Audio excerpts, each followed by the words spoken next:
continuación quiero dar inicio pues a la sesión de preguntas y respuestas con la súplica de antemano de que todas las preguntas que se viertan a la mesa sean por escrito, si es posible, firmadas por la persona que lo haga.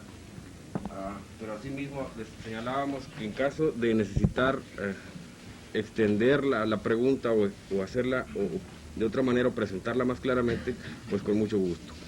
Entonces las señoritas edecanes harán el favor de acercar las preguntas. Por lo pronto tenemos una pregunta dirigida al licenciado González Garduño. Voy a dar lectura.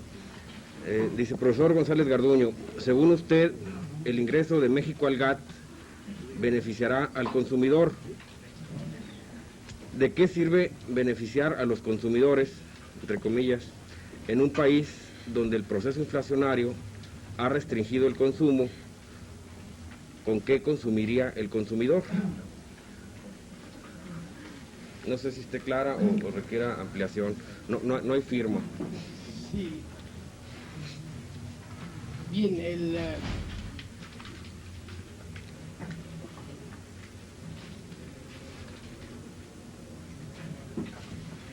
decía que el proteccionismo que ha dado el gobierno mexicano a los industriales, la carretera amplia, pues no ha permitido que los productos que ellos manufacturan sean de calidad.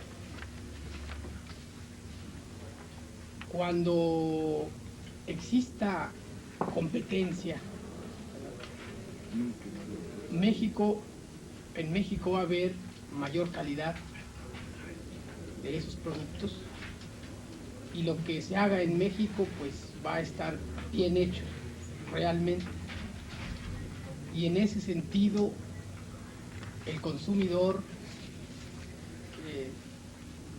va a ser el beneficiario.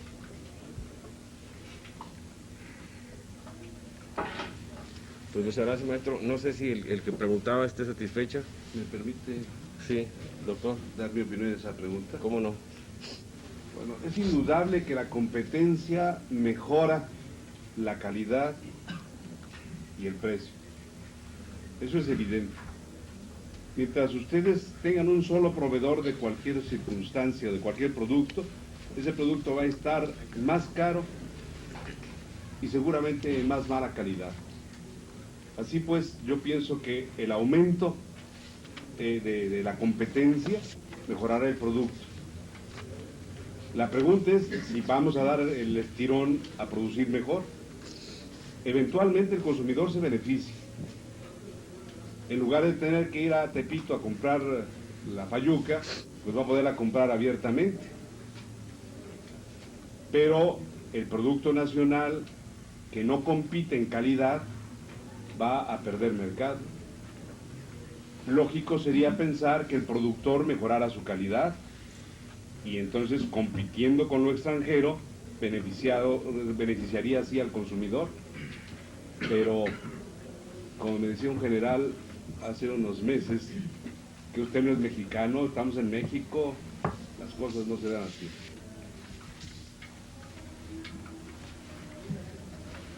Muchas gracias. Bueno, está una pregunta aquí para el contador Macías. Dice: un estudio que se está realizando en la Dirección de Investigaciones y Estudios Superiores de esta universidad demuestra que el peso sigue sobrevaluado, y coinciden las cifras nuestras con las cifras que dan algunos economistas como Rolando Cordera, entre otros. ¿En qué basa Canaco para decir que el peso no está sobrevaluado? ¿O es que Canaco quiere especular con las mercancías y con el tipo de cambio? Licenciado Gerardo Ramírez. Bueno, Está medio raro. licenciado Ramírez, en primer lugar le agradezco que haya dirigido esa pregunta a mí, y creo que está perfectamente planteada. En primer lugar, pues los aspectos de evaluación actual de nuestra moneda en el mercado internacional no nos corresponden decirlo a nosotros, sino se corresponde al mercado internacional de los valores. Una de las razones fundamentales para sostener que nuestra moneda está adecuadamente sobrevaluada es la reacción que tuvo el comercio de la producción manufacturera diferente a la petrolera a raíz del ajuste cambiario del 20% y del incremento en el deslizamiento del peso.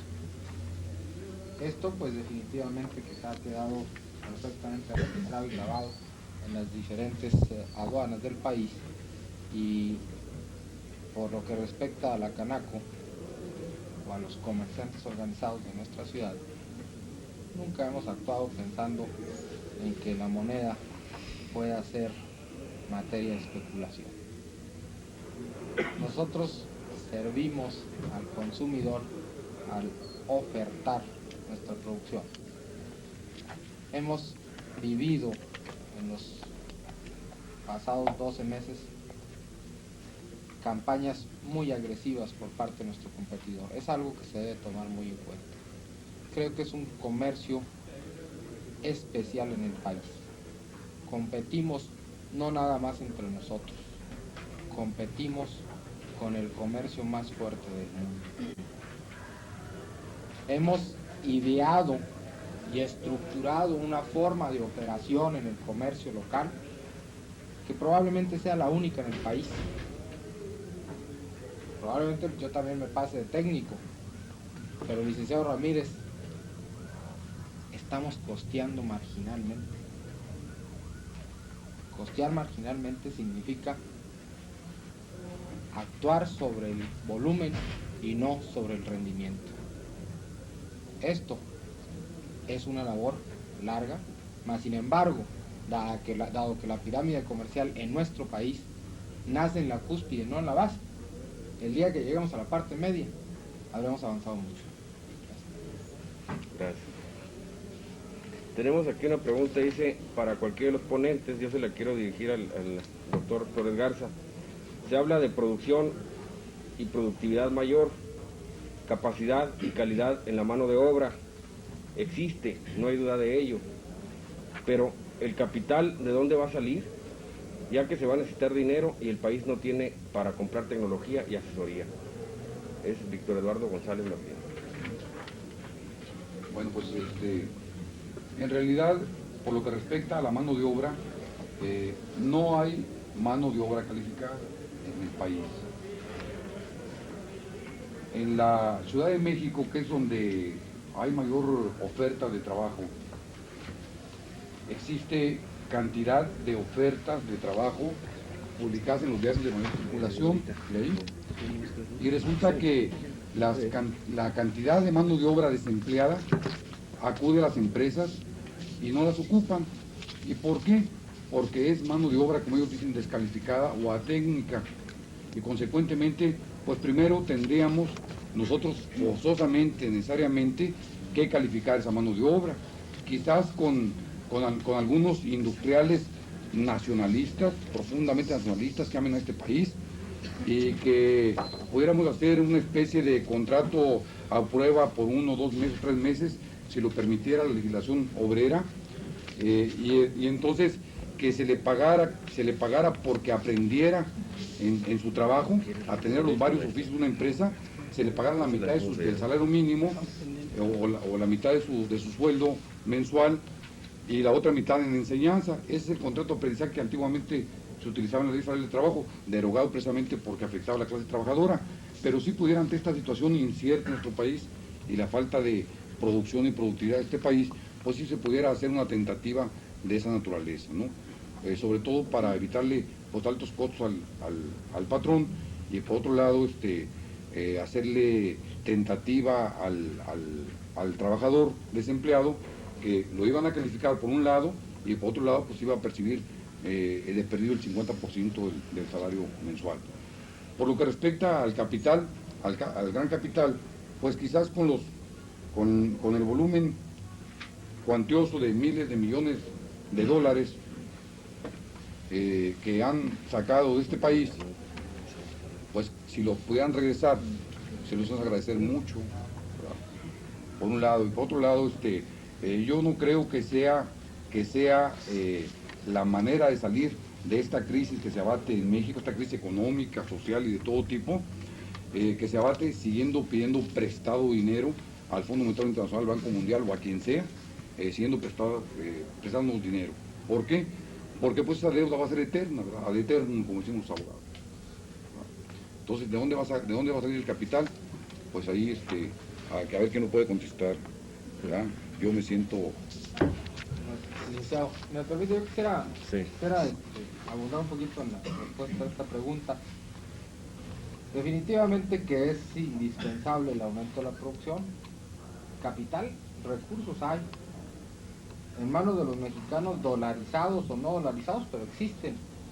Como ejemplo, quisiera darles el último dato registrado de la captación bancaria en la localidad. El capital de trabajo de la industria y el comercio localmente es de 10,000 millones de pesos, mientras registra la banca 50,000 millones de pesos en ahorro y renta fija. Claro, también estoy de acuerdo con que hay un desestímulo a las actividades económicas por la alta inflación, y lo que se ha buscado ahorrando en seguridad bancaria, pues no es más que producto de la inflación misma. Pero, insisto, el GATT, la adhesión de México al GATT, puede poner a producir los 50,000 millones localmente ahorrados. Muchas gracias. Hay otra pregunta aquí para el contador Macías. Son dos, pero básicamente es la misma. Dice una, ¿qué productos manufacturados podría exportar México para competir con el mercado mundial? Continúa, y si no los hay, ¿por qué malbaratar materias primas? Esa es una, y es muy similar a la siguiente. Dice, ¿qué es lo que podríamos exportar? Quizá materia prima, porque de ahí en fuera no tenemos ni para satisfacer las necesidades internas. Bueno, la respuesta va en relación a uno de los comentarios que alguno de mis compañeros ponentes hizo hace rato. Efectivamente, México en su intención de adhesión al GATT en el 79 hizo ofertas, como hizo pedidos. Dentro de las ofertas más significativas, México ofreció granos y semillas en 79, bebidas y alimentos preparados. Pero fundamentalmente México está ofreciendo materias primas, fibras naturales procesadas, esencia de tretemina, frutas frescas y preparadas, etc. Señores, señalaba yo en mi intervención original, que es el boleto de entrada. México entra el GATT para aprender, no entra el GATT para desplazar. Y vuelvo a reiterar, México exporta lo que produce, México no produce para exportar.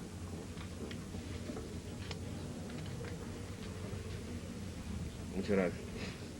Hay aquí unas preguntas, no están dirigidas a nadie, entonces vamos a hacerlas al doctor Flores Garza. Dice, ¿bajo qué condiciones comerciales México ha realizado sus transacciones con Estados Unidos? Esa es una. Y la otra dice, si nuestro país ingresa al GATT, ¿cómo se efectuarían las compras del gobierno federal? Doctor. Bueno, pues las transacciones comerciales de el mercado de Estados Unidos y México han sido transacciones de tipo bilateral. Por ese motivo se ha buscado, el gobierno mexicano busca entrar al GATT para llevar a cabo transacciones, pero no bilaterales, sino multilaterales, y dar una opción mejor para poder comerciar con los países internacionales. Pero definitivamente entre Estados Unidos y México siempre ha habido relaciones de forma bilateral. Muchas gracias. Luego existe una para el doctor Oropesa. Dice, ayer se dijo que el único producto con el que podríamos ser competitivos dentro del GATT sería el petróleo. ¿Podría ampliar un poco? Yo difiero de esa opinión. No somos competitivos en el petróleo. Uno de los renglones más altos de la deuda extranjera de México es Pemex. Pemex está en una deuda como de 36,000 millones de dólares y el petróleo sigue a la baja. Entonces, yo difiero totalmente. El petróleo como materia de exportación no produce la riqueza en ningún país que lo exporte. El petróleo produce riqueza en el país que lo procesa, que lo quema, que lo hace trabajo. Mientras México exporta petróleo, estará exportando una materia prima esencial, un energético, que no tiene reposición. Y en el siglo venidero vamos a comer petróleo en todo el mundo. Claro, no vamos a echar tragos de petróleo, pero a partir del petróleo se van a hacer proteínas comestibles. Entonces, el exportar petróleo es exportar un energético que será precioso en el futuro y actualmente no es competitivo. Uno de los obstáculos para que Pemex sea competitiva es su gran planta de trabajo. Es más competitivo el petróleo venezolano, que también es un país iberoamericano, que el petróleo mexicano. Y no vayamos a mencionar lo que está pasando en Arabia Saudita, por ejemplo, en donde la producción es mucho más alta en cuanto a productividad de petróleo que exporta petróleo. Entonces yo difiero totalmente. Esa fue la gran equivocación que el gobierno mexicano cometió en el sexenio pasado, convertir a México en país exportador de petróleo, porque ahora además está cogido en la trampa. No tiene más que seguir exportando petróleo por la deuda tan alta que tiene. Así pues, yo considero que la única manera de crear riqueza en este país y en cualquier país es aumentando el trabajo. Lo que el pueblo le ponga de trabajo a cualquier materia prima, eso es lo que crea la riqueza de un país. Mientras ese país exporte la materia prima, y más en el caso de un energético, está exportando su futuro. Estamos actualmente exportando el petróleo que le correspondería a nuestros hijos y a las generaciones por venir. Por ahí no se sale, por ahí se entrampa más la economía mexicana. Yo quisiera hacer una consideración con la respuesta. En relación a la pregunta de que si el petróleo sería uno de los artículos fundamentales en la entrada al gas, a la adhesión al gas, quisiera hacer este razonamiento. En primer lugar, el petróleo no es materia negociable en el gas. El petróleo es un producto de interés común mundial e internacional. Por lo tanto, no es negociable en las reglas del GATT. Y por ello el rechazo de las naciones a la OPEP. Porque la Organización de Productores de Petróleo pretendió establecer, en momentos de alta demanda internacional, reglas en el consumo del petróleo.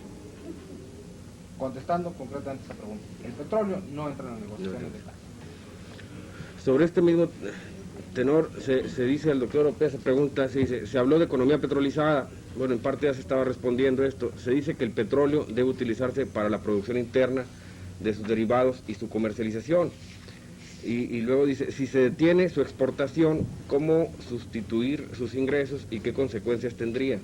Es quizá una ampliación de lo que se señalaba. Pues sí, las consecuencias inmediatas serían desastrosas. Si no se va a una moratoria, que parece que no se tiene todavía el valor de hacerlo, el futuro económico de México es pavoroso, por usar un eufemismo. Si México sigue exportando petróleo y más a la baja, seguirá yendo sobre sus reservas, que además no son del tamaño que dijo Díaz Serrano en la euforia del boom petrolero. Porque es cierto que hay petróleo, pero cada vez será más caro sacar ese petróleo y por lo tanto le costará más a México exportar petróleo. No es por ahí. Ahora, ¿cómo puede hacerlo? Hay soluciones ideales y soluciones prácticas. Soluciones ideales es hacer lo mismo que hizo el presidente Juárez cuando la economía en el siglo pasado no tenía otra salida más que irse a la moratoria de pagos, porque no tenía otra posibilidad. Esto, dentro del contexto internacional, parece en el momento presente muy grave de decirse. Pero si pensamos que la deuda de Iberoamérica, la deuda externa de Iberoamérica, es del orden de los 400.000 millones de dólares, y si pensamos que la deuda externa de los países subdesarrollados es del orden de los 800.000 millones de dólares, y estos países subdesarrollados van enfrentando problemas similares al de México, de inflación y recesión, si no se encuentra en el concierto mundial la posibilidad, así como se encontró al término de la Segunda Guerra Mundial, de establecer el GATT y de establecer el Fondo Monetario Internacional y de hacer los tratados de Bretton Woods, que le dio un valor estable a los elementos de cambio en el mundo, si no se enfrenta lo mismo, a un plazo mediano, si no es que corto, vamos a enfrentar una recesión mundial y un caos económico. Porque México, hasta el 18 de septiembre, estaba enfrentando problemas muy serios para pagar los intereses de la deuda externa de México de este año. A partir del 19 de septiembre, esos intereses, y el presidente de la República por primera vez lo reconoce públicamente, lo cual es encomiable en este caso, se acrecentaron. México no va a poder pagar este año 12.000 millones de dólares que aún debe de este año, y de año que entra menos todavía. Si no se encuentran mecanismos internacionales que permitan el mantener la producción, como pidió también en su discurso enviado por el presidente de la República a la ONU, me parece que el 26 del mes pasado, si no se encuentran mecanismos internacionales que permitan a los países subdesarrollados desentramparse para poder crecer y producir, va a tener que enfrentarse la recesión en estos países, y no solo eso, sino lo que va aunado a esto, el conflicto social creado en estos países por mantener los salarios como se están manteniendo, bajos y más bajos que lo que ocurría en 1976. Actualmente el trabajador gana menos que en 76. Me parece, si no es que estoy dando una cifra equivocada, que el salario de ahora corresponde al 68% del que percibía o de lo que compraba el trabajador en el 76. Así pues, ¿qué tanto aguanta nuestro pueblo? Por supermachos que sean o por agachados que seamos, no queda mucho tiempo por delante para enfrentar conflictos sociales severos. Esto aunado a cierta ceguera de la clase dirigente en el país, que parece querer crear el conflicto político, es muy probable que si no se resuelve en la clase dirigente del país estas dos cuestiones, nosotros tenemos una cita con el destino a muy corto plazo en un enfrentamiento interno en nuestro país. Esa es mi opinión. Muchas gracias. Una pregunta para el licenciado Rafael González Garduño. Dice, ¿la entrada de México al GATT significaría la entrada indiscriminada de productos extranjeros? La manera como México ha venido manejando su política de comercio internacional al eliminar el permiso previo en la mayoría de las fracciones arancelarias, sin embargo, no significa que permita, ¿verdad?, la indiscriminada importación de productos extranjeros. Como ya lo escucharon aquí en la plática del contador Macías, hay productos suntuarios que definitivamente México ha conservado el permiso el permiso previo para que se puedan importar. Así es que no hay una importación indiscriminada en ese sentido. Muchas gracias. Para el contador Macías, hay dos que son muy simples. Dice, al entrar México al GATT, desaparecerían automáticamente las cuotas de importación y los artículos gancho. Y luego, ahí mismo dice otra, ¿cuál es la postura global de la Concanaco sobre el ingreso al GATT? Bueno, de simple no tiene nada, licenciado, pero tratar de contestar simples.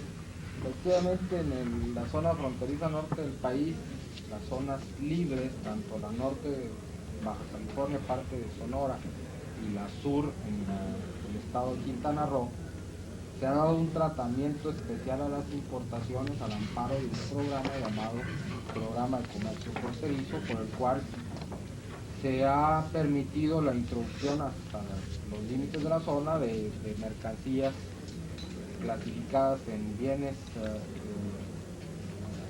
prescindibles, semibásicos y básicos, sin el pago del impuesto del arancel correspondiente. Esto, al entrar México al GATT, definitivamente que traerá consecuencias en la comercialización. Acuérdense que uno de los principios fundamentales del GATT es trato no discriminatorio, o sea, todos somos iguales.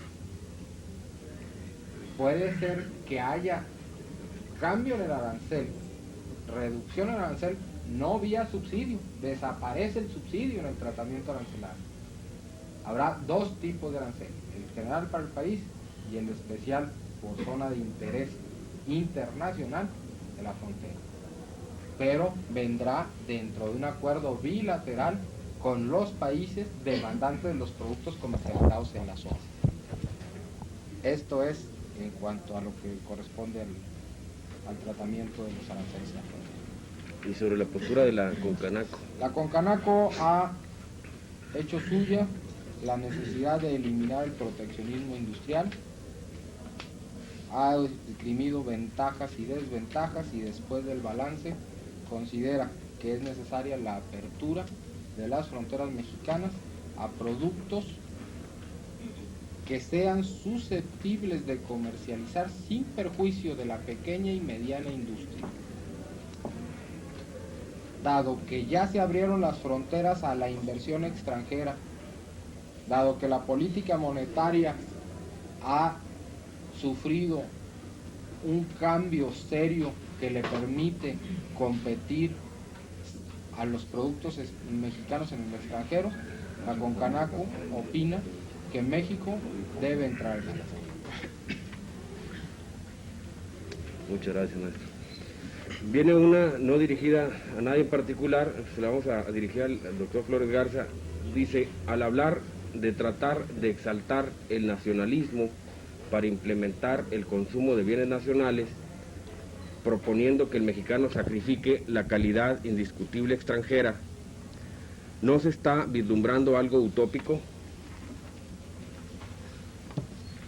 Bien, pues yo creo, compañeros, que lo que pasa es que vivimos al amparo de la filosofía del hot dog y la Coca-Cola. Nosotros debemos de exaltar lo que tenemos y tenemos que mejorar lo que tenemos también actualmente. Debemos, en un momento dado, nos ha faltado valor civil a los mexicanos para exigir de las respectivas cámaras, tanto de la Cámara de Industriales como de la Cámara de Comercio, exigirles buenos productos, buena calidad, buenos precios.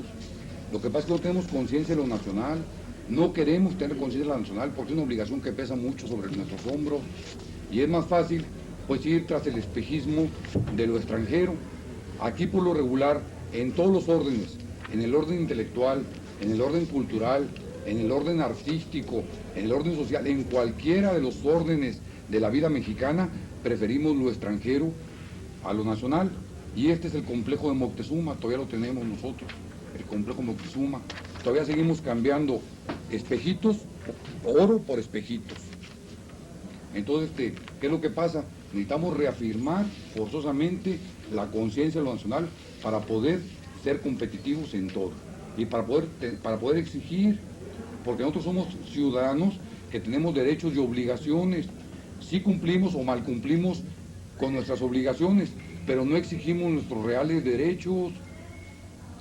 Nos han robotizado o somos un maniquí ciudadanos, o no sé qué es lo que está pasando en este país, pero el caso es que no exigimos nada. Pero también para exigir, también tenemos que dar a cambio. ¿Y qué es lo que tenemos que dar? Fe en nuestro país, fe en el nacionalismo y fe en México. Si no tenemos esas condiciones, pues a ver, seguiremos con los pantalones Levi's. ¿Pudiera agregar algo sin tratar de polemizar con el doctor Flores Garza?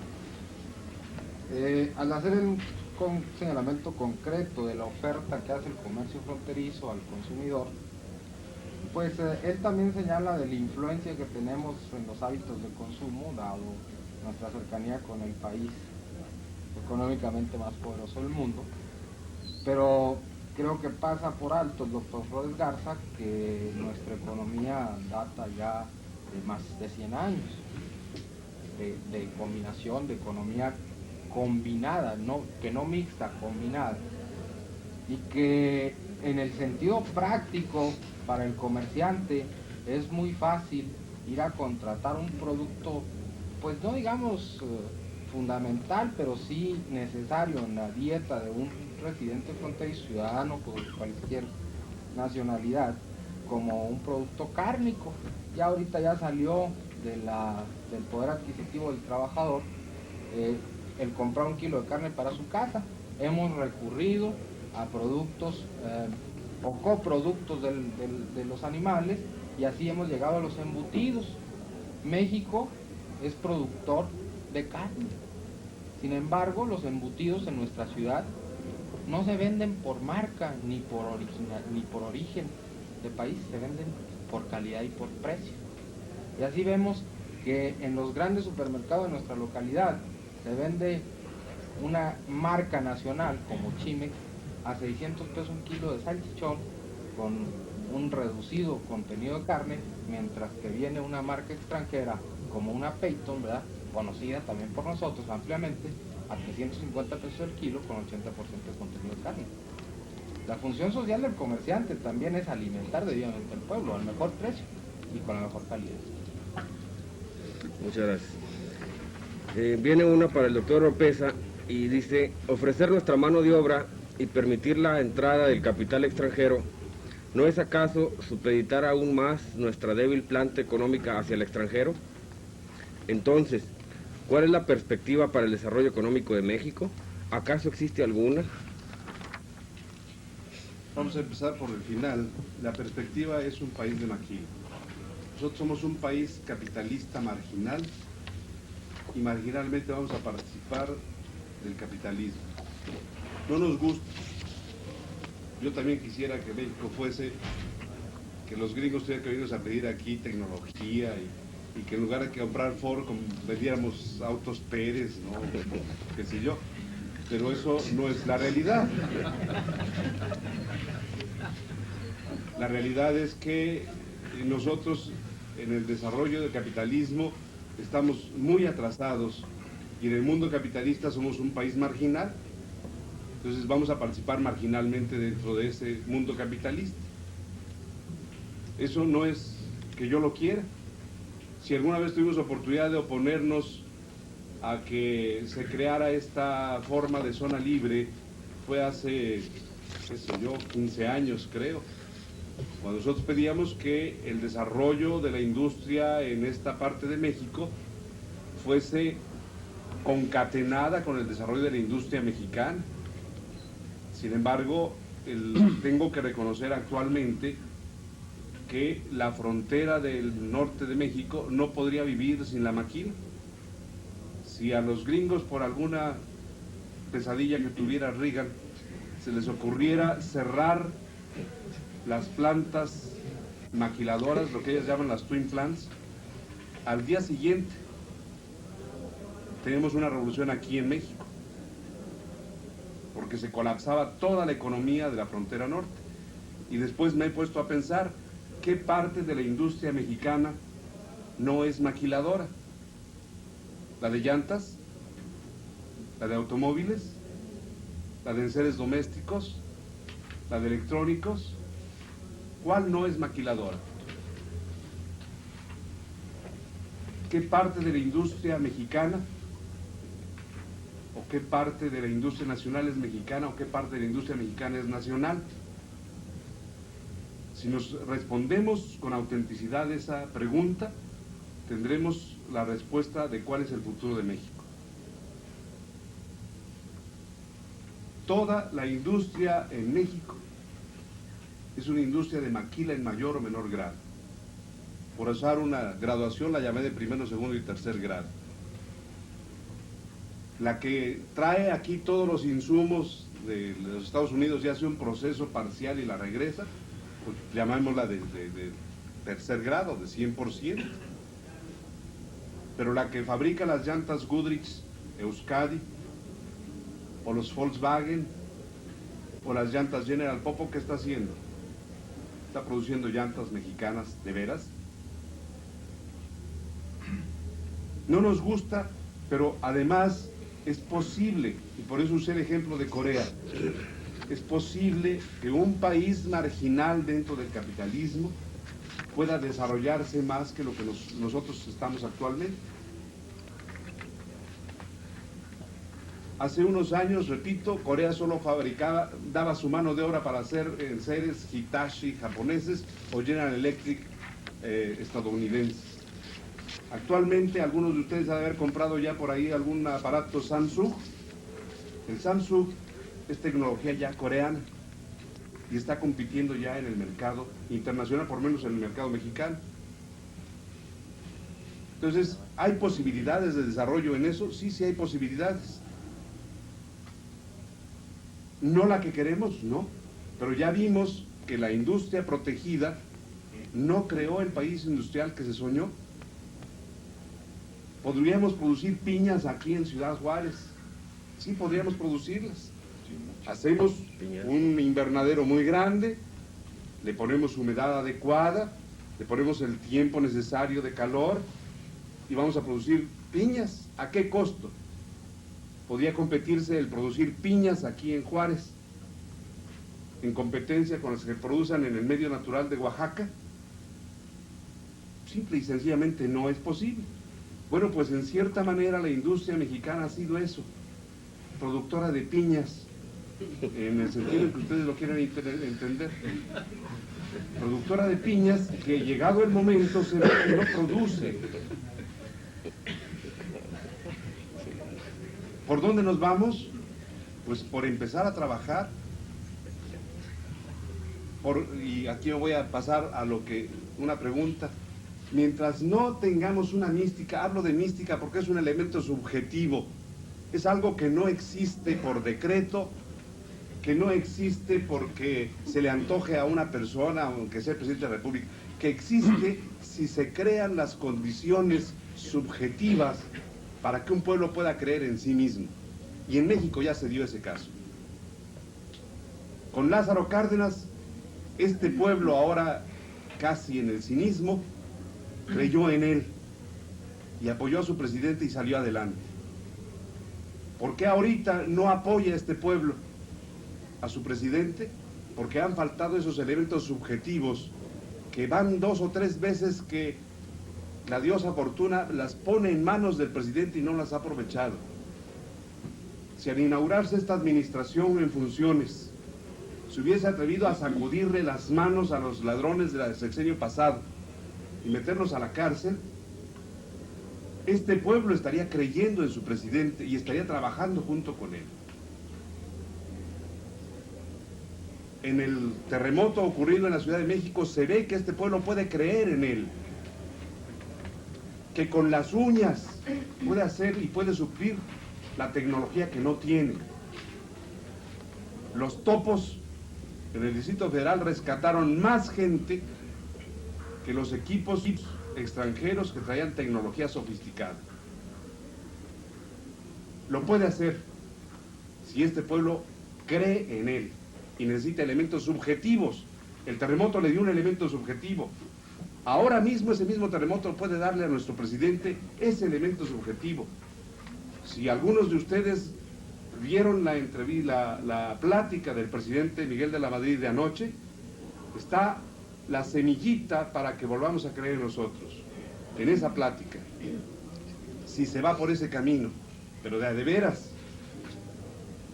ese elemento subjetivo puede nacer en el pueblo de México, pero sin ese elemento subjetivo ni aumentaremos la productividad, ni aumentaremos la producción, ni saldremos de la inflación y cada vez estaríamos más postrados en la economía nacional. Creo que es el momento no solo de la reconstrucción nacional, sino de lo que pienso que es la recuperación de la economía nacional, si la clase dirigente sabe entender el manejo de ese elemento subjetivo que otros pueblos han creado. Alemania al final de la guerra tuvo ese elemento subjetivo, y Francia también. Y los Estados Unidos lo tienen, y nosotros lo hemos tenido alguna vez. Si lo llegamos a tener en nuestro futuro inmediato, ¿podremos recuperarnos? Claro que sí. Los capitales no se necesitan para producir. Para producir se necesita el trabajo. Cuando trabajemos bien, hagamos bien y mejor y más, estaremos realmente en el camino adecuado. Mientras esto no ocurra, no saldremos adelante. Muchas gracias. Para el contador Macías, dice, usted señaló que los países que han quitado las restricciones arancelarias y han ingresado al GATT han recibido grandes ventajas. ¿Podría usted citar algún ejemplo de país subdesarrollado en el que esto haya sido así? Parecía usted incrédulo de reconocer el que México sea un país subdesarrollado, pues en 1979 así lo explicitó el gobierno. ¿O piensa usted que aunque lo seamos, no deberíamos decirlo? En lo que respecta a la primera pregunta, creo que el ejemplo de un país subdesarrollado que ha sabido aprovechar su ingreso a la comunidad internacional de comercio está en Corea. Ya los ejemplos más claros los ha puesto tanto el doctor Flores Garza como el doctor Oropesa. Pero Brasil, que es un país con un alto desarrollo tecnológico en los últimos 20 años, llegó a alcanzar en 1978 un Producto Interno Bruto de 9.8, superior al de Japón en 1.4 y superior al de Alemania en 2 puntos. Creo que la economía del Brasil se ha afincado fundamentalmente en su comercio exterior. Recordemos que Brasil es el país exportador número 1 en bienes de capital en América del Sur. Por lo tanto, mejores pruebas, podemos analizar los productos internos brutos de los países que se han adherido al GATT con oportunidad y veremos que sí, el comercio exterior es la base del desarrollo de los pueblos que están ahí. Y la otra parte decía... Si el reconocimiento de que si México es un país subdesarrollado, Sí. Yo creo que lo debemos de cantar con toda la fuerza antes de adherirnos al GATT. Necesitamos que si México se adhiere al GATT, si es la voluntad del pueblo de México adherirse al GATT, necesitamos que se tome en cuenta que las condiciones que México puso en 79 siguen siendo las mismas. Somos un país en vías de desarrollo, necesitamos el reconocimiento de las políticas internas de carácter social, político y económico como base de la entrada de México al GATT. Muchas gracias. Quedan dos preguntas. Hay una dirigida a la mesa. Dice, productividad y eficiencia son dos términos que se usan constantemente cuando se hace referencia a la industria nacional. ¿Hasta qué punto va a poder realizarse este incremento de la producción si el obrero nacional se da cuenta de que la concentración de la riqueza progresivamente va siendo mayor y un pequeño grupo es el beneficiado por la mayor parte del ingreso nacional? No sé quién quisiera responder a esto. Doctor Oropesa. Hay ejemplos en los países. España, al término de la guerra europea, era un país empobrecido primero por su guerra interna, su guerra civil, y segundo, por la marginación que le impuso el mundo aliado. En 1948 España estaba postrada. Los españoles estaban bajo una dictadura. Sin embargo, supieron generarse las condiciones subjetivas y este pueblo español actualmente está en el concierto de las naciones desarrolladas. Me parece que ocupa el 7º lugar en las naciones capitalistas más desarrolladas del mundo. Y en 48, cuando nosotros podíamos echarle gasolina a los automóviles, en España idearon lo que llamaron gasógenos. Era una especie de embudo enorme en donde quemaban trapos, sobras, para hacer gas y con eso mover sus vehículos de transporte público. En esas condiciones estaban. Realmente había españoles que se enriquecían y para que el pueblo en España pudiese sobrevivir tenía que buscar 2 trabajos cada individuo o trabajar 2 turnos. Pero solo se crea riqueza con el trabajo. No hay otra manera de crear riqueza. Ni el que hereda una riqueza que no la está creando, la puede defender si no le aplica trabajo. Si nosotros no aprendemos a que tenemos que crear la riqueza con nuestro trabajo, no saldremos adelante. Así haya unos que se quedan con la crema y otros con el trabajo. De otra manera, estamos en vías de perder nuestro país. No el territorio, sino la independencia y la soberanía nacionales, para que sean dirigidas desde otros lugares de la tierra. Si nosotros somos capaces de crear esa riqueza con nuestro trabajo en cada uno de los niveles, y claro, no quiero ofender a nadie, pero en la planta productiva, no en la planta burocrática. Gran parte del crecimiento de México en el sexenio de Echeverría y López Portillo fue un crecimiento ficticio, porque fueron trabajos, empleos que se crearon a base de crear sueños de trabajo en la planta burocrática. Esa base de trabajo, de producir en los bienes y en los servicios, es en donde tenemos que producir. Por ahí se puede, es el único, yo no conozco otra vía de crear riqueza. Ni en el sistema capitalista, ni en el sistema socialista. Solamente el trabajo puede crear la riqueza en un país. Si nosotros somos capaces de trabajar así, lo podemos hacer. Independientemente de que estemos pensando que el dueño de la fábrica se está quedando con más dinero que el trabajador manual o que el técnico que está trabajando en esa fábrica, o que el que está manejando los medios de administración, etc. Pero es a base del trabajo de la planta productiva de un país donde se puede crear la riqueza.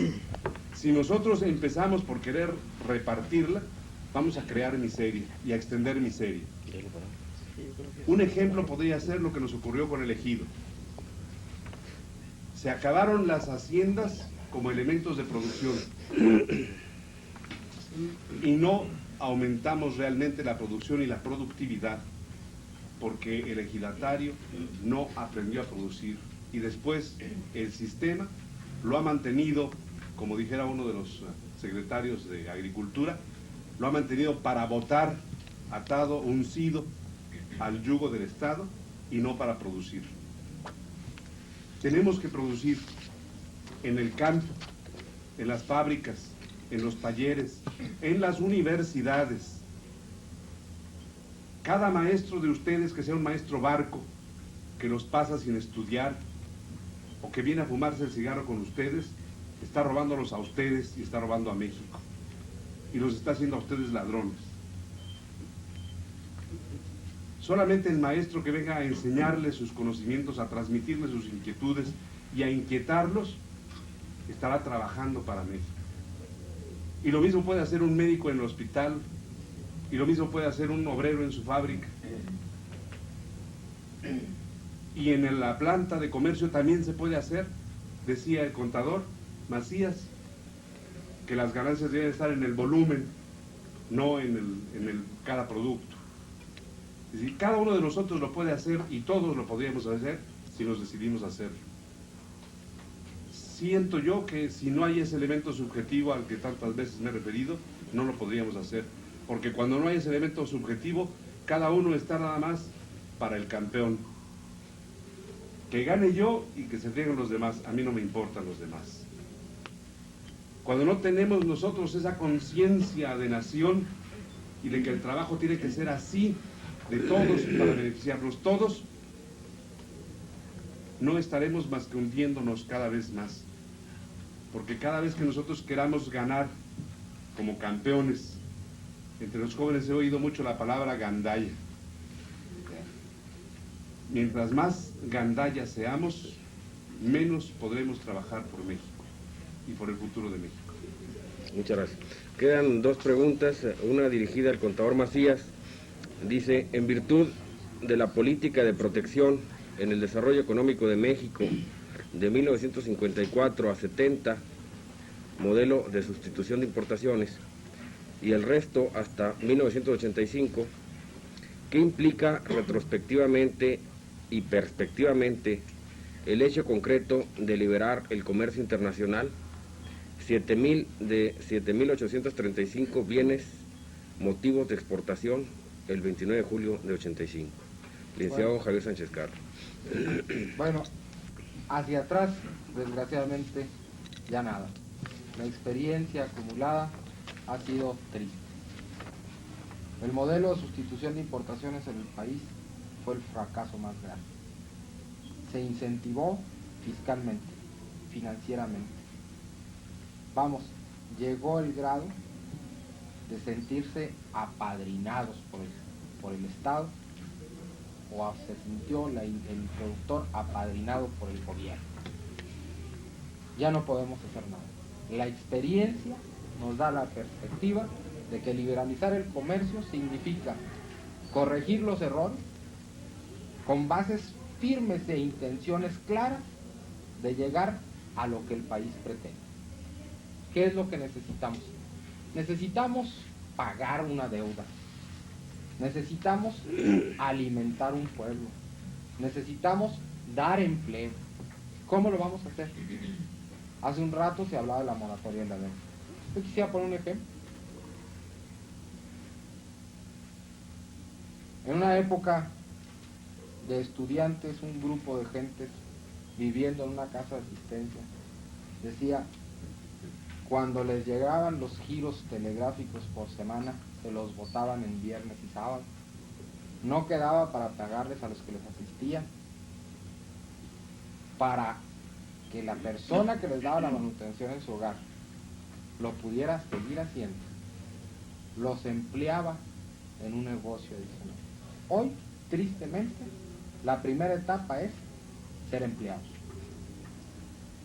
Pero de ahí debe de surgir la creatividad del mexicano para llegar a establecer sus propias industrias y sus propios productos de exportación. Esa es la perspectiva. Muchas gracias. Una última, quizá un tanto redundante, lo que ya se habló para el doctor Oropesa. Dice, al mencionar el temblor como una semilla del elemento subjetivo necesario para creer en México, tal vez no haya escuchado que a Tlatelolco no llegó la ayuda requerida, que no han visto parte de los damnificados víveres y vivienda ofrecida. México sabe lo que ve en la televisión, no lo que es la realidad. ¿Qué opina? Ya hice pública mi opinión. Mientras haya deshonestidad en el manejo de esa ayuda que se ha brindado, se aumentará el cinismo de nuestro pueblo. A donde me referí yo, que surgió el elemento subjetivo que hace falta, es en esos cientos de miles de mexicanos que con las uñas quitaban piedras y liberaron seres atrapados vivos y liberaron cadáveres y aplicaron una técnica que nadie sabía, y no nada más mineros, hay médicos entre ellos que se pudieron a buscar la manera de sacar de esos derrumbes seres humanos con vida. Y en contraposición estaba la tecnología sofisticada del grupo norteamericano, del francés, el israelita, que exigían que se paralizaran las obras porque habían oído el llanto por ahí de algún atrapado, pensaba que nadie se moviese por horas para tratar de detectar dónde estaba. Mientras que los topos, que eran mexicanos comunes y corrientes, se adentraban en los derrumbes, buscaban camino sobre la marcha y liberaban gentes. Ese es un elemento subjetivo que surgió de esa gente, que pudieron haber visto el derrumbe y de la magnitud que tenía y sentir su incapacidad física de modificar ese derrumbe con sus propias manos. Sin embargo, lo hicieron y liberaron gentes. Y ese es un elemento subjetivo que surgió de la masa del pueblo de México. Sí, también había la visita de generales llenos de entorchados, que hablaban de lo que estaban haciendo y se iban y se retrataban en otro lado. Es cierto, pero en el pueblo está la simiente para esa mística, para ese elemento subjetivo. Y claro, aquí sí aplaudo la actitud del presidente Miguel de la Madrid, que se andaba con la gente, no jaló ninguna piedra, pero andaba creando dentro de la gente el espíritu de luchar por sus hermanos en desgracia. Usé este ejemplo para equipararlo con la posibilidad de que surja esa idea subjetiva de amor a lo nuestro, de luchar por los nuestros, porque ciertamente muchos de ellos estaban buscando a sus deudos, pero otros muchos no tenían a nadie en ese edificio y aplicaron, y están aplicando, no aplicaron, siguen aplicando su esfuerzo para sacar esos cuerpos, esos cadáveres ya atrapados en los derrumbes. Eso es un elemento subjetivo, porque ninguna de esas gentes estaba pensando en cuánto iba a ganar en hacer lo que estaba haciendo, y sin embargo lo estaban y lo están haciendo. Ese elemento subjetivo se puede dar en todo nuestro pueblo, sí se puede dar. Aquí mismo hay gentes que al no poder aportar su esfuerzo físico han aportado cooperaciones en especie y cooperaciones en dinero para ayudar a lo que se está haciendo. Ahora bien, puede surgir por ahí, y también ya lo hicimos público, puede surgir por ahí que la voraz burocracia del Distrito Federal se abalance sobre esos elementos. Sería muy trágico, sería terriblemente trágico, inmensamente más trágico que el derrumbe, el que surjan los Somozas allá en México, que se apropian la ayuda que el pueblo y los pueblos de la tierra han vertido sobre los hermanos en desastre para hacerse con su avidez ricos de la noche a la mañana con el derrumbe ocurrido en México. Puede surgir, sí, tenemos esa mala semilla. Puede suceder que muchos de los que se quedaron ahí atrapados no reciban, y de los que quedaron sin hogar y sin fuente de trabajo, no reciban ninguna ayuda de la que se ha brindado. Es posible. Si nuestro pueblo es todavía más agachado de lo que pensamos, puede que esto suceda y que a los que se apropien esa riqueza no les pase nada y puedan comprarse después algún castillo en España y irse a gozar de una rosa muy refulgente de luz y de alegría.